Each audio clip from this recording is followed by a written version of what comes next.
Once, she was just a girl seeking recognition amid a sea of voices clamoring for attention.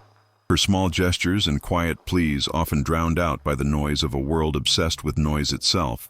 In her world, every glance, every smile, every act of kindness or rebellion was a silent cry for connection, an attempt to carve out a space where she mattered. Her innocence was intertwined with a longing to be seen, heard, valued beyond superficial appearances or fleeting moments of admiration. But as time passed, her pleas for genuine acknowledgement evolved into something more complex, more urgent. The girl who once whispered her hopes now found herself standing on a different stage, one where her words carried weight, not because she demanded it, but because the circumstances had transformed her silent desires into a chorus that resonated across borders and continents.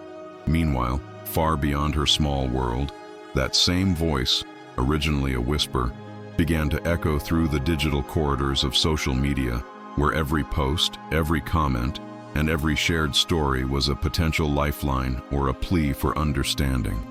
The girl's journey from quiet longing to outspoken activism was not an overnight transformation, but a gradual awakening to the power her voice held and the profound responsibility that came with it. What started as a simple act of seeking attention now morphed into a movement that drew the attention not only of friends and followers, but of strangers from all corners of the globe. Someone who once sought validation now found herself at the center of a collective effort to spotlight issues that transcended her own experience, issues that others had kept hidden or ignored for too long. The tide had turned. Her once delicate cry for acknowledgement had become a rallying call for help, change, and awareness for millions who shared her pain and hopes. This evolution reveals the paradox at the heart of her story. The girl who implored for fleeting recognition had, whether consciously or not, illuminated the universal craving for genuine connection that underpins human existence. It's a story that many can relate to. Those moments in life when we reach out for something more meaningful, only to find that our voices are amplified in ways we never anticipated. As her voice traveled through the digital world, it became a mirror reflecting the collective vulnerabilities of a society increasingly attuned to the power of empathy and shared experience.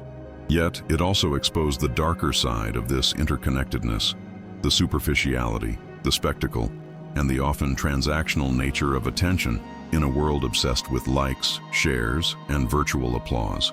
Her story serves as a lens through which we can examine the blurred lines between authentic appeal and performative activism, between genuine compassion and viral spectacle. What lies ahead in this narrative is a journey of introspection and revelation, where the boundaries between personal and collective, individual pain and societal response will become increasingly intertwined. This girl's transformation from a quiet plea to a global call for help encapsulates a broader tension, one that questions whether attention truly leads to understanding or merely fuels an endless cycle of validation seeking. As her story unfolds, it invites reflection on our own interactions with others, on how we listen and respond, and on the invisible threads that connect us all in moments of vulnerability. Her voice, once a whisper, now resounds loudly enough to ripple through the fabric of countless lives, compelling us to confront both our capacity for empathy and the ways we may unintentionally perpetuate the very disconnect she sought to overcome. The stage is set, the players are in motion, and the story promises to explore the complexities of human connection in the age of amplified voices, where the girl who once implored for attention now receives the urgent pleas of a world searching for genuine understanding. Building upon the evolving narrative, it becomes essential to examine how this amplification of voice shifts the very fabric of societal responsibility. When an individual's plea gains worldwide attention, the expectation extends beyond personal expression into a moral obligation for onlookers to act. This phenomenon transforms passive observers into active participants, demanding tangible consequences rather than mere acknowledgement. For instance, consider how social movements have transitioned from online hashtags into real-world policy reforms, forcing institutions to confront issues that were once comfortably ignored. The girl's journey underscores this.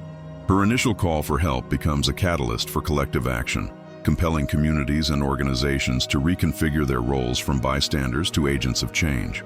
The larger implication is that genuine awareness entails accountability. Silence or indifference, once overlooked, now carry repercussions. The digital sphere acts as a mirror reflecting society's capacity for either compassion or apathy, challenging us to evaluate whether recognition translates into meaningful change or remains superficial. Furthermore, this expansion of influence invites a deeper exploration of authenticity versus performativity. In an environment where attention can be commodified, the line between genuine concern and spectacle blurs dangerously. Now consider how viral campaigns often rely on staged narratives, designed specifically to evoke emotional responses rather than foster substantive engagement. The girl's story, by contrast, becomes a litmus test for sincerity.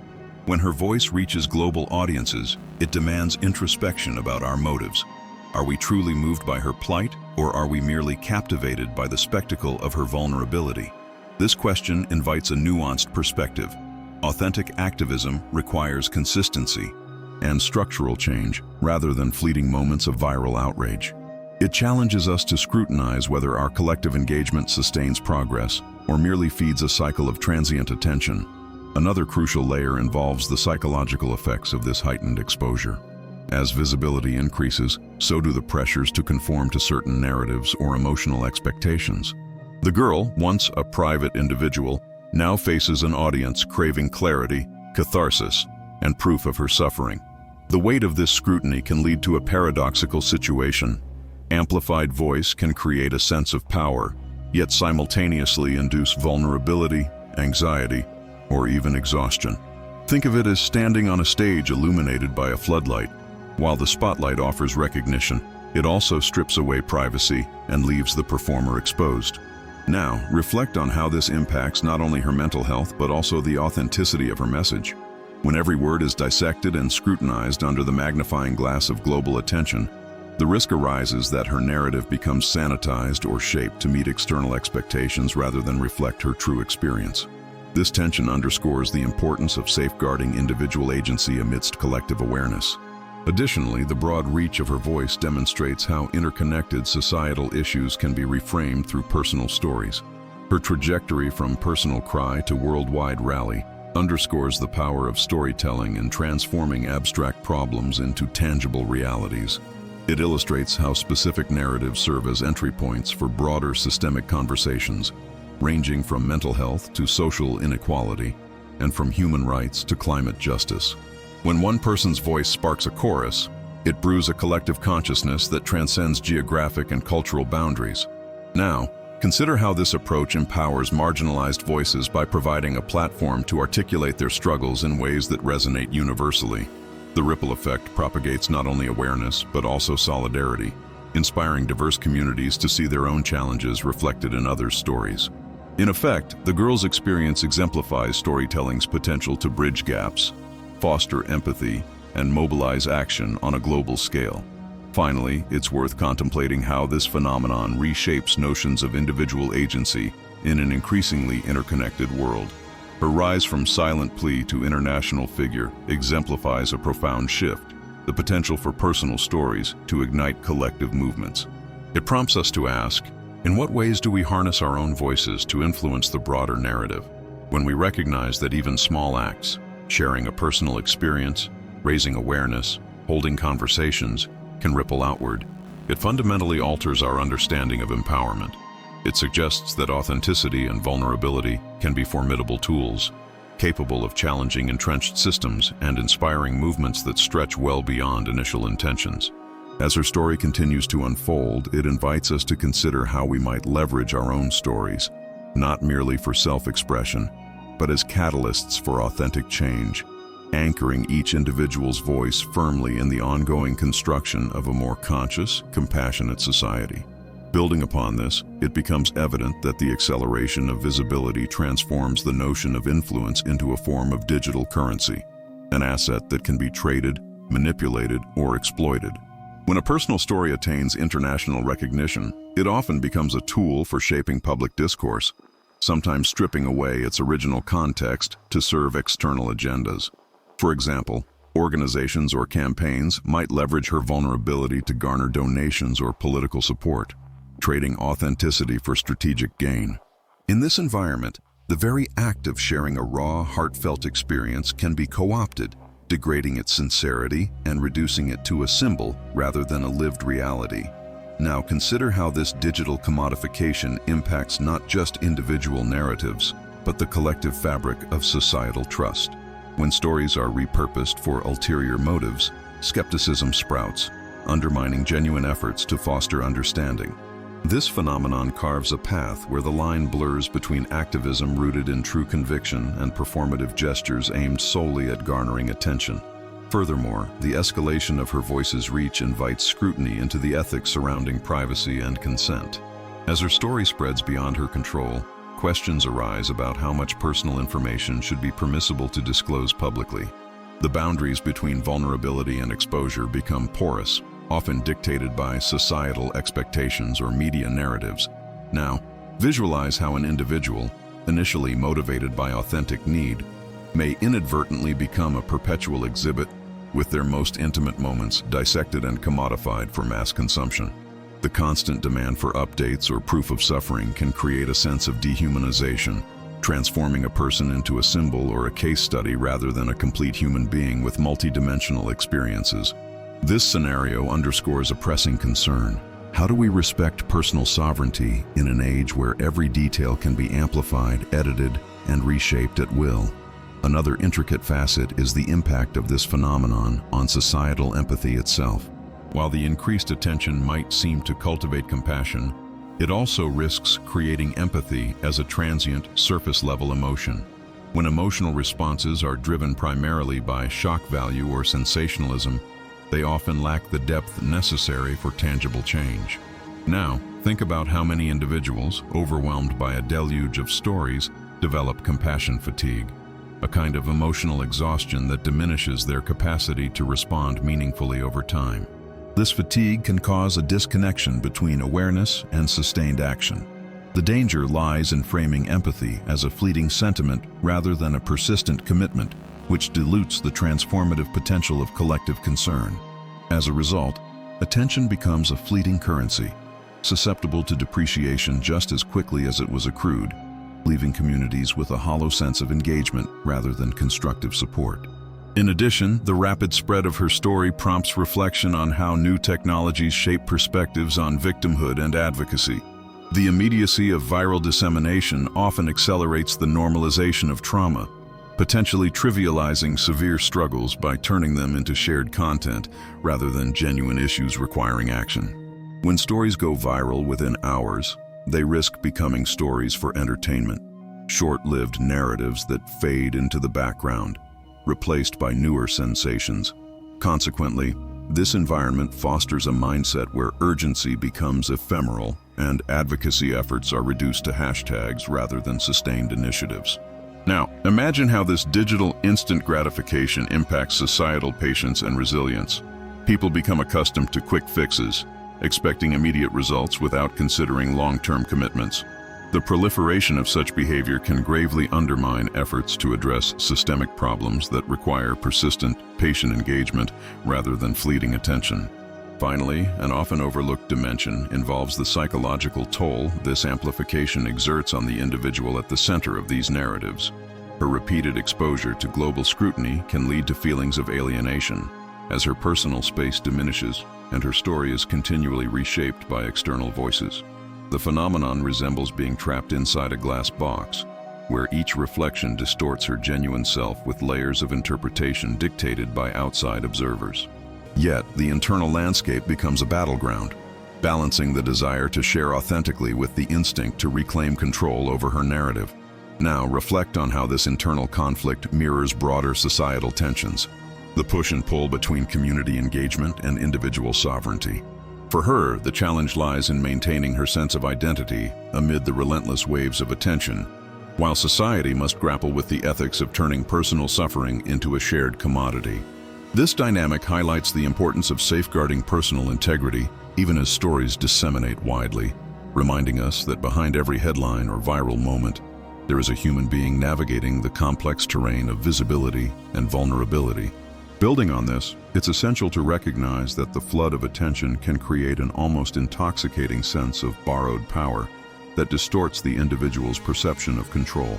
When her narrative draws global eyes, It can foster a misconception that her suffering alone can resolve entire systemic issues, an illusion that her personal resilience or vulnerability alone can catalyze monumental change.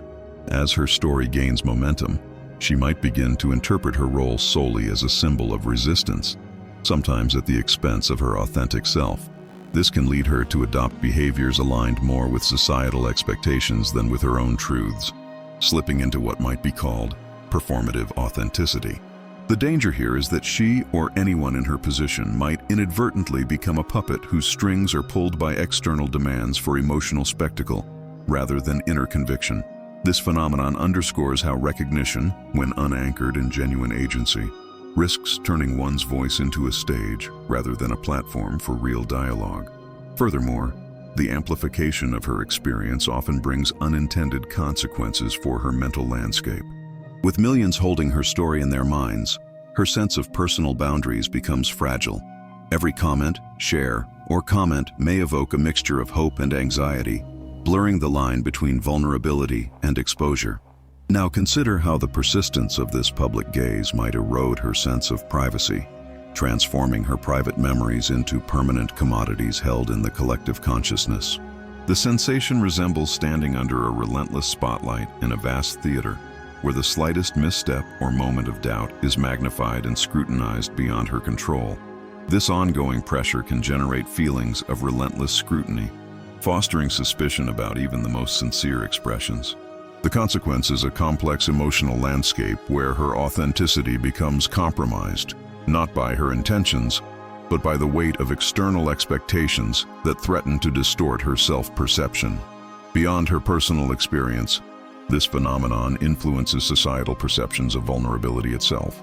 When an individual's pain becomes a global phenomenon, it risks elevating vulnerability into an expectation, an open invitation to constant exposure, which can inadvertently reinforce a culture that valorizes suffering as a spectacle.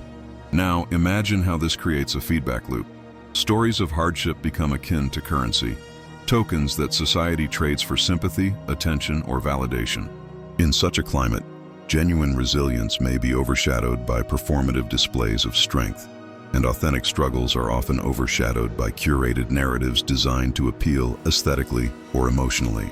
Consequently, a distorted hierarchy emerges, where superficial displays are valued over nuanced understandings, and true hardship becomes commodified, undermining the complexity that each human experience inherently possesses. In addition, this pervasive visibility fosters a paradoxical sense of isolation despite the apparent presence of millions. While the digital realm offers a virtual community that seems boundless, it can paradoxically induce feelings of disconnection from real-world relationships. Her voice may resonate across continents, yet the depth of those interactions remains superficial. Many individuals might reach out in fleeting moments of shared emotion, but few truly engage with the complexity behind her story, a depth that requires ongoing intimacy and trust beyond online engagements. As a result, she might find herself echoing in an echo chamber, where validation becomes hollow and the sense of genuine connection diminishes.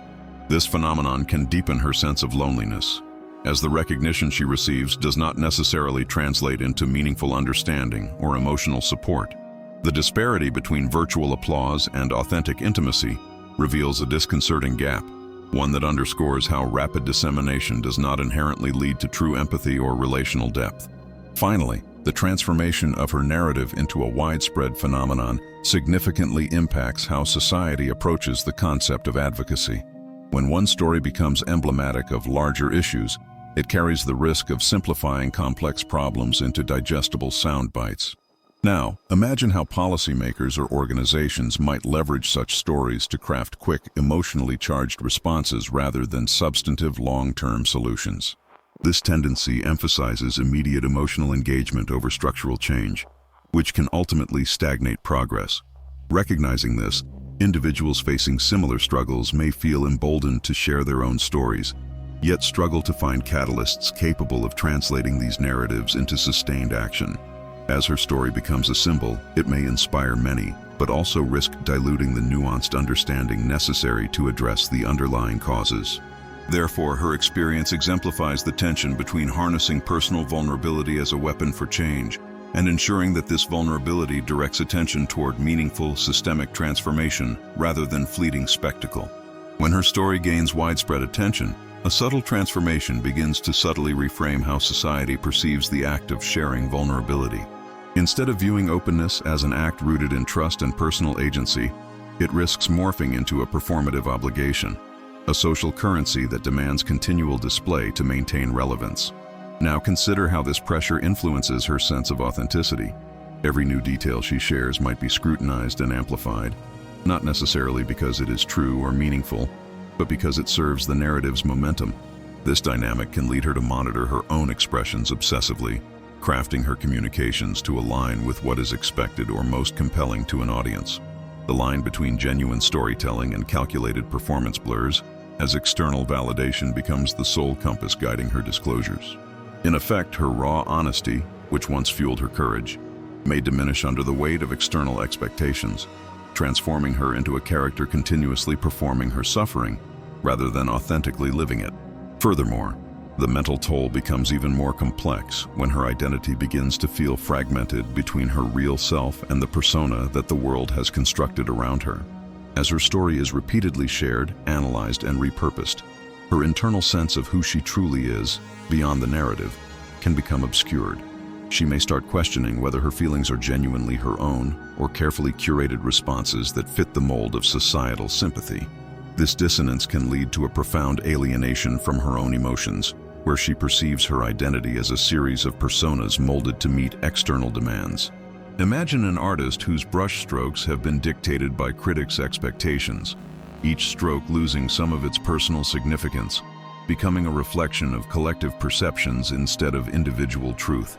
The risk here is that she may lose sight of her original voice entirely, becoming a mirror for societal narratives rather than an autonomous individual. Building on this, the societal response to her openness often shifts from empathetic engagement to a form of voyeuristic fascination. The phenomenon can resemble peering through a keyhole into someone's private world, voyeurism cloaked in the guise of concern. When public curiosity overrides genuine understanding, it encourages a spectacle of suffering where the focus is more on the emotional impact than on meaningful resolution. The audience, inadvertently or not, might become more invested in the drama itself rather than the underlying issues. As a result, her vulnerability morphs into a kind of entertainment, a recurring episode that keeps viewers hooked but ultimately disengaged from offering substantive support. This cycle fosters a culture where emotional authenticity is torn down to a mere clickbait phrase or an evocative image, diminishing the depth of human experience into a consumable commodity. Now, to extend this further, one must consider how cultural expectations shape what is acceptable to reveal and what remains taboo. In some societies, admitting weakness publicly might be seen as courageous, while in others, it's regarded as a sign of failure. This creates a layered tension. Her willingness to be vulnerable might be lauded in certain contexts, yet shameful or stigmatized in others. The consequence is a kind of emotional compromise where she becomes hyper-conscious of her audience's moral codes, adjusting her disclosures to fit the prevailing cultural narrative. This adaptation may suppress parts of her story that are uncomfortable or inconvenient, leading her to omit crucial details that don't align with societal ideals. In doing so, her narrative becomes sanitized, stripped of nuance, and less able to serve as an unfiltered reflection of her true self. Such self-censorship can inadvertently reinforce stereotypes or misconceptions that continue to perpetuate the very issues she aims to illuminate. In addition, this process often cultivates a paradoxical expectation that her suffering should serve as a moral lesson or catalyst for others' growth. While the intention may be well-meaning, it can impose an unfair burden on her shoulders. Her pain may be overly simplified or used as a rallying cry, stripping away its complexity and reducing it to a universal symbol that lacks individual nuance. Now ask yourself, how does this pressure affect her capacity to reclaim her narrative? When her loss or trauma become collective symbols, her personal experience risks being overshadowed by the collective need for edification. It's as if her pain becomes a vessel for others' moral development, relegating her to a role of perpetual teacher rather than an active participant in her own healing.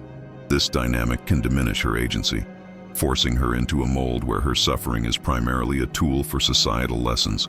rather than a deeply personal journey that requires patience, space, and nuanced understanding. Finally, considering all these layers exposes just how fragile the boundary is between acknowledgement and appropriation.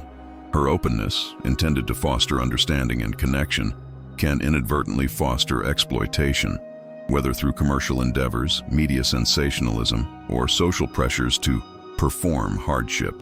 When her story is harnessed without her full consent or understanding, her vulnerability becomes an asset for others' gain, and her suffering, a spectacle consumed by a detached audience. That scenario underscores an urgent ethical question. Is society truly engaging with her story, or merely consuming it as a form of entertainment? The distinction matters deeply. Recognizing this complexity is vital, for it reveals that the act of sharing vulnerability in the digital age is not merely a personal act. It is entangled with societal forces that shape perceptions, assign meaning, and ultimately influence the trajectory of both individual healing and collective awareness. Reflecting on this journey so far reveals an intricate web of interconnected tensions that shape not only individual narratives, but also the collective consciousness that surrounds them. It becomes apparent that the act of vulnerability, once solely a private act, now exists within a complex ecosystem where visibility and influence are inextricably linked. As stories traverse boundaries of geography and culture, they catalyze a cascade of reactions, some fostering genuine empathy, others risking superficial engagement or commodification. The nuanced spaces between sincerity and spectacle, personal assertion and societal expectation, emerge as fragile thresholds that define how authentic human connection can be forged in an era driven by rapid dissemination. In navigating these pathways, we recognize that the amplification of individual voices acts as both a mirror and a magnifier, reflecting societal vulnerabilities while simultaneously enlarging them beyond their original context. Drawing these strands together, we see that each layer of this phenomenon contributes to a broader mosaic of human experience, one marked by both profound potential and inherent peril. The power to elevate personal stories into collective consciousness is undeniably transformative, offering opportunities for solidarity and awareness that transcend traditional boundaries. Yet it also exposes the susceptibility of that power to distortion, manipulation, or reduction into a spectacle that dilutes its original intent. This duality underscores a fundamental paradox. The very tools capable of fostering deep understanding can equally serve superficial ends.